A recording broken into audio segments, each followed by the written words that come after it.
Hi, everyone. This is acyuta-bhava from Nightlight Astrology, and today I am joined by my friend Kat from the Creative Introvert. Kat is my social media manager. She handles a lot of things that you guys throw at me in the chat box in terms of questions and potential topics for Q&A sessions. She kind of gathers them all together, and then occasionally we sit down and we make videos together talking about them. So Kat also is an astrologer and has a lot of really cool things that she's up to. You can check her work out at thecreativeintrovert.com. Do I have that right, Kat? You do? Yeah. Okay, good. Just making sure it wasn't org or something like that. Anyway, so thanks for being here, Kat. And yeah, what are we talking about today? Yeah. So today we're going to be talking about the houses that relate to the subject of work. And we got a question about how to interpret the 10th house, the sixth house, the second, and the eighth. And I thought this is interesting because I thought, first of all, we could explore what all of those houses have to do with work, maybe starting with the 10th. Sure. Yeah, those are really good questions. I'm surprised that someone threw the eighth in there. Usually people will ask about the 10th, the second, and the sixth from a modern standpoint because those houses are going to be related in the 12 letter alphabet scheme with the earth signs. And so that's a conflation that's not really there in ancient astrology. And yet in ancient astrology, there is a correlation between those houses, 2, 6, and 10, because they are all trine to one another. Those houses that are trine to the 10th place, which is associated with occupation, often enhance or are intimately related with one's career. The eighth house is interesting because I wouldn't necessarily put the eighth house in as a decisive career house. It can have there can be some positive correlations between houses in the eighth and the 10th because there's going to be a sextile between planets in the eighth and the 10th.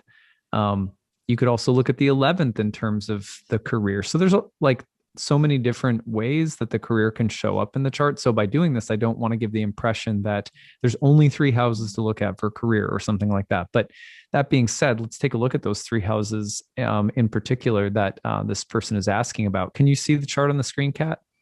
Um, Not quite yet. It just says that you started screen sharing. Um, Make sure. yes, now I can. Now I can. Okay, perfect.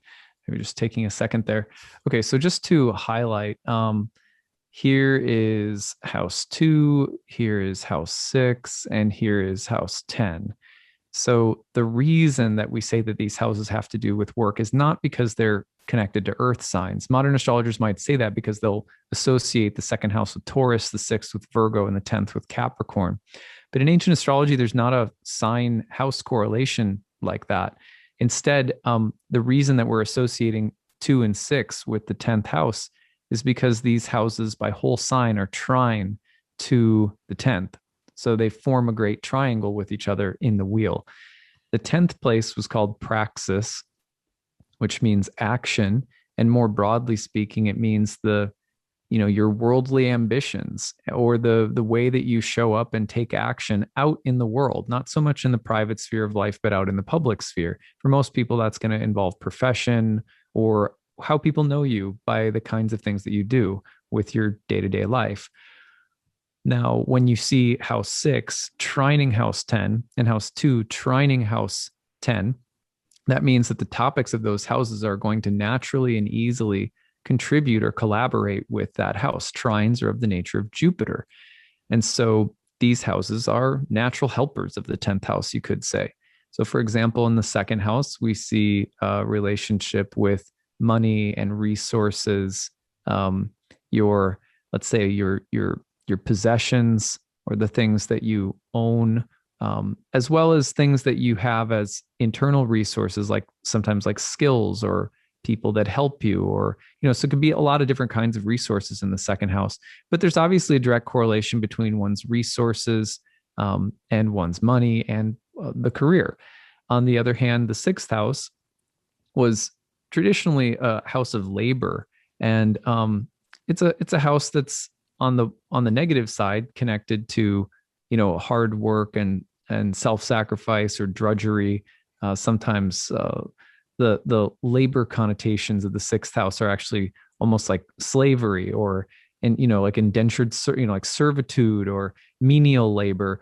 but also the sixth house is, just associated with, like hard work and action and perseverance in the world. So, I think of the sixth house in the most positive sense as a place where, if it's contributing positively to the 10th house, you're going to have the skills to be really hardworking and persevering through a lot of challenges that might come at you through your career, through your work in the world.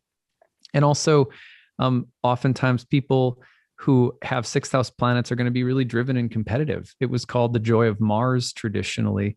And you'll have people who are very disciplined or very competitive, almost like soldiers. Sometimes that means they need to not work so much. It could be that they're a little too type A or something like that. But that house also, if you have planets in that house, especially if they're trining the degree of the midheaven, if the midheaven is landing as a degree within the 10th house, those can be very positive or beneficial planets if they're trying to the midheaven, especially. So anyway, those are some of the reasons why those houses all have to do with work. But it really depends on context. Like if I have, if I have the sun in the sixth trying a planet in the 10th, it's likely that that combination of planets is going to speak to career and not just the 10th house or the 10th house ruler. If I have a lot of planets in the second, but none in the 10th, the second house might actually speak more to my career than the 10th would.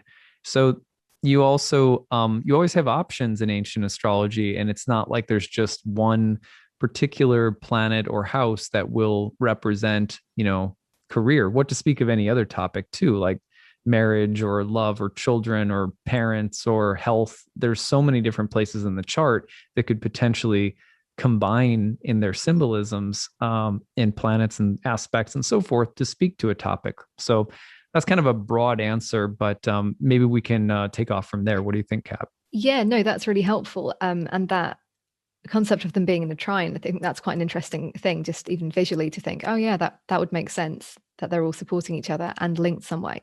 Does that, I mean, this might be a bit off topic, but does that work for other core houses in the chart? Like, can we see other related trines? Oh yeah, for sure. Let me pull the chart back up and I can show you that. Indian astrologers talk about this a lot. Hellenistic astrologers talked about this. So the types of aspects between the houses will more or less relate the houses together through the nature of that aspect. So 1, 5, and 9, which in modern astrology, people are going to associate with the fire signs because they'll conflate Aries with the first house, Leo with the fifth, and Sag with the ninth. Now, ancient astrologers didn't do that. There was a whole different criteria or like rationale for the houses and how they were used, that weren't one-to-one correlation with any one sign. But the first house, the fifth house, and the ninth house are all, they all come together. The first house is called the helm, and the ninth house is called the joy of the sun, or it was called God. And the fifth house was called the joy of Venus in the house of good fortune. So there's been a lot, like different astrologers will speak differently about those things. There's never any place in any source text that I've read in the Hellenistic tradition that explicitly talks about why those, like exactly how those houses are related thematically or philosophically, but it's implied that they are. So you have to tease that out and reflect on it in your practice. For example, the native, represented by the first house, their body, their appearance, their mind, is more or less guided in life by their beliefs, by piety, by faith, by good reason, by, we have, there's guiding spirits and there's guiding beliefs. And those kind of come together between the first and the ninth. So if you think about the daimon, which Kat speaks a lot about and has really taken off doing a lot about that with her in her work. If you think of the diamond being associated with Mercury in the first house, and you think about the ninth house in terms of guiding actions and principles and piety and faith, ideally they come together. Your daimon leads you to your higher beliefs, and your higher beliefs are somehow connected to your daimon. And the fifth house is joy and good fortune. So ideally, those three houses, one way I've heard Indian astrologers talk about it is that, these three houses speak to living in right alignment with your higher guidance and experiencing joy and creative fulfillment as a result of that. There's um, something like that for all of the houses. So, we did 2, 10, and 6. You can also go with, let's see here, 3, 11, and 7, and then you can go with 4, 12, and 8. So those houses as well. And I won't break them down. But yeah, they all have interconnected meanings. And remember, the general meaning of a trine helps you understand the meaning of houses that are trine to one another, is that they're supportive of each other, because the trine is of the nature of Jupiter. And Jupiter is the planet that is representative of larger communities or larger unities, whether it's like a democracy or, the doctrines of an organization that everyone adheres to, the rules of like a legal system. So allies, support, community, people who all are on the same page. So the houses work like that too. Yeah, and you can imagine it, even if you didn't have planets in all of those houses, maybe just one. Like if you said, the first house, you've got a significant planet in that house, but you have a transit going through the ninth, you're going to feel that quite directly in a good, positive, supportive way. That's right. Yeah. I mean, if you understand the relationships between the houses, like conceptually, then there's a lot that you can do with that information. It doesn't necessarily mean that you have to have planets transiting through all of those houses to get those same connections going on, because they're there archetypally. They're built into the structure of the chart itself. So, one of the a really interesting question that we got was, well, what if you are somebody who is like a homemaker or retired? You don't see yourself as somebody who currently has like a career, like a 10th house kind of career. What would a 10th house transit mean then for that person? Yeah. So I get this a lot because a good amount of my clients are retired. They still have 10th house transits going on, right? So, what does a 10th house transit look like if you're retired? Or if you're a homemaker, or if you don't have like a typical 9 to 5 job or something like that? That's why it's important to remember that the 10th house is, broadly speaking, it's called praxis, action. So, let's dig into that philosophically a little bit. The idea behind this is that in the world that we live in, the material world operates according to laws of cause and effect, and whether it's the orbits of the planets or the way that the seasons change, the fact that water moves down a hill, or gravity, or whatever. There's these laws. So we have relationships with these laws because we get to interact with them through our choices. Our choices interact with the laws, and the laws reflect back on our choices. So one of the things that ancient astrologers, they're apotalismatics, one of the names that was sometimes used in talking about what astrology was, or textbooks called apotalismatics, the study of outcomes. So we have choices in the world that we make, and the choices have social ramifications, and because we're social creatures, we live in an environment that's not about just only us. So we make choices and we take actions, and then there's reactions, and there are actions that we take that are more or less private or contained within a smaller or more internal sphere.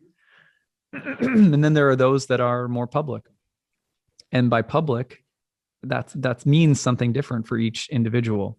So someone's public actions could be within a community of friends in retirement, or it could be maybe in like a church community that someone goes to. It doesn't really matter. The point is that very very few people are going to be like totally sealed off from the world. There's going to be some way that you're brought out more into the world, relatively speaking. Again, it looks different for everybody, but that's the 10th house. It's the actions you take and the reactions you get that are relatively more public and outside the private sphere.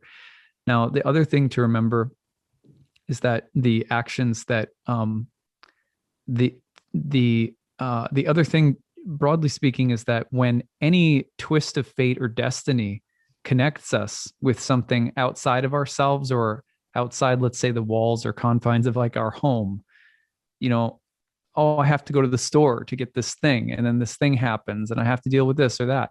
Those can be 10th house transits as well for people who are relatively more, reclusive. For example, when someone, I had a woman who was retiree, lived by herself, very reclusive. I always remember the story because her chart, she let me use her chart as a demo in one of my classes. And, she had some big transits in the 10th house that were all to do with her downsizing her house. So even though that sounds like a fourth house topic, like home and property, for her, she had a lot of transits happening in her 10th house at a time where she had to put a house on the market, be with a real estate agent. Like a lot of things that drew her out of her bubble, and it was just a period of time where she was selling a house and there was tons of 10th house stuff going on in her life. So you can think about it like that too. For someone who's a homemaker, maybe they have the moon in the 10th house, or maybe Cancer rules the 10th house, or maybe, Taurus does, which exalts the moon, or maybe there's a planet in that 10th house that, has a really tight aspect from the moon or something. So, it's usually though, for someone who's not going to have like a big prominent worldly position with a ton of status, they're going to be, like more reclusive or sort of nocturnal, so so to speak. You'll see that in the chart in places other than just the 10th, and then you'll but it's not like that person doesn't have some kind of public existence. Yeah, that's a really good reminder for me to just remember that it's not ever just like one house that speaks to one topic, and every house or different planets and placements can all speak to multiple topics. So sometimes, and when I'm like reading for people, I think, oh, this has got to be that thing. It looks so much like that, and then it turns out it's something else, but it's related. They still come from the same kind of seed, the same like symbolic seed. Yeah, totally. Yeah, so I think that was all I've got on the houses that relate to work, unless there's anything else you wanted to say about them. I mean, you could look at the 8th in terms of resources that may come from other people. Sometimes that's going to be related to your career. You can look at the 9th for education and training related to career. You can look at the 11th for allies and colleagues that might be related to your career. You can look at the 12th for undermining or like negative influences, or like, gossip in the career place, or competition or jealousy or something like that. And there's lots of houses, And I guess also it's that idea that if the ruler of, let's say, the 10th or the 6th is in one of these other places, you can pull in those topics as well. That's right. Yeah, that's right. You always want to be surveying ruler placements, aspect, like, yeah. And usually something will really stand out that will lead the story. And I find that it's more important to get that signal than it is to add too many details and get overwhelmed trying to synthesize them. Just look for what stands out. If a person has an exalted Venus in the 10th house and that's it, talk about the exalted Venus. That's probably going to be front and center in what their activities in the world involve. It'll just involve like a lot of really Venus-y stuff. That would be a great way to read for somebody. So your career involves a lot of Venus-y stuff. Yeah. So I think that's all we've got. Great. Well, thanks everybody. I hope that you enjoyed this. Remember, my new class, Ancient Astrology for the Modern Mystic, begins on June 13th. It's coming up. You can check it out on my website, nightlightastrology.com. Go to the courses page, check out the first year course. If you have any questions about the program before you enroll, you can always email us, info@nightlightastrology.com. Kat's been through my program before. What did you think? Did you like it, Kat? It was awesome. Yeah, really highly recommended, especially if you're somebody who's just you're sort of starting to understand some of the language of astrology, but you can't see how it all pieces together. And it's amazing for being able to do that and just setting you up with a proper foundation. Yeah, thank you. That's awesome feedback. It really makes me happy. And Kat's work, since I've met her and watched her astrology practice go, and it's totally in its own direction and creatively. And so I want my class to be a platform for people to really build their own work through as well. And Kat's a glowing example of that. So check out her work at thecreativeintrovert.com. Kat, thank you for being here. And we will talk to you guys again soon. Take it easy, everyone. Bye.